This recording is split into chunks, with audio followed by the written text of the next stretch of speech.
उवाच देवदेव महादेव त्रिकालज्ञ महेश्वर करुणाकर देवेश भक्तानुग्रहकारक अष्टोत्तरशतं लक्ष्म्याः श्रोतुमिच्छामि तत्त्वतः।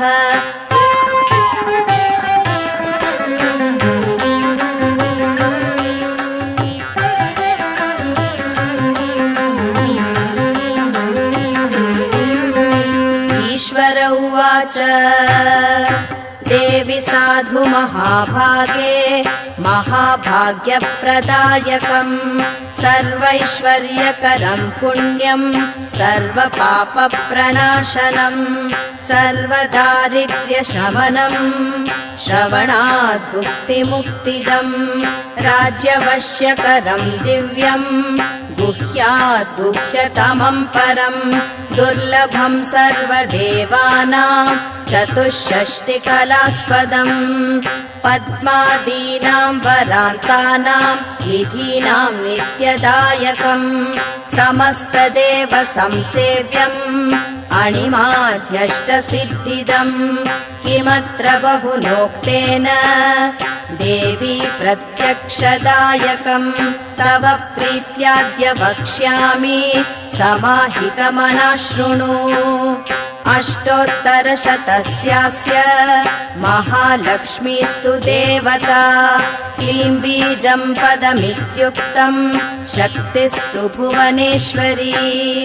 अङ्गन्यासः करन्यास स इत्यादिः प्रकीर्तितः ध्यानम्।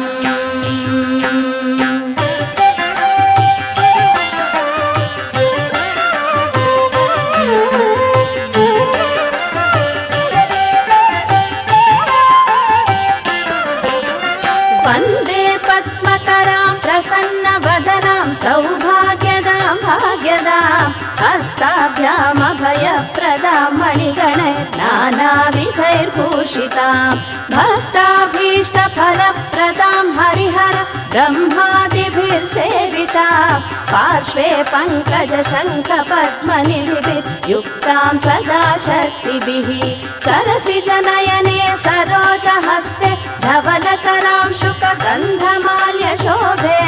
भगवति हरिवल्लभे मनोज्ञे त्रिभुवनभूतिकरी प्रसीद मह्यम्।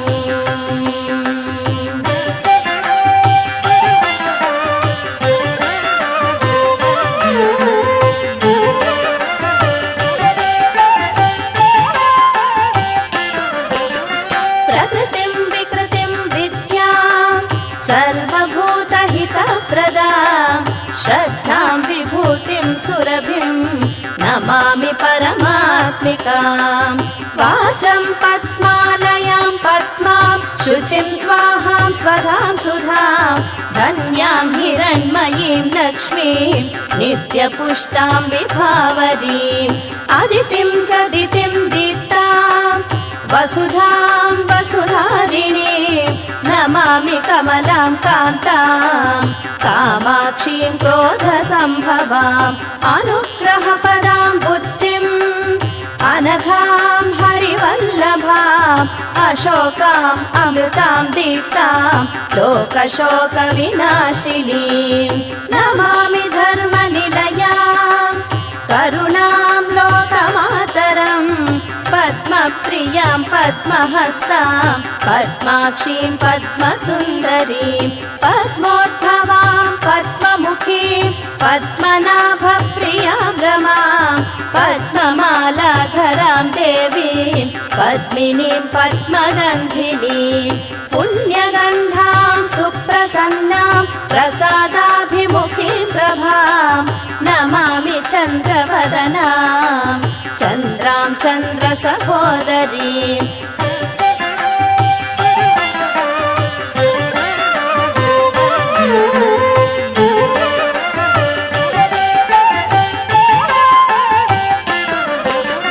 चतुर्भुजां चन्द्ररूपां इन्दिराम् इन्दुशीतलां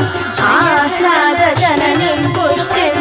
शिवां शिवकलीं सतीं विमलां विश्वजननीं तुष्टिं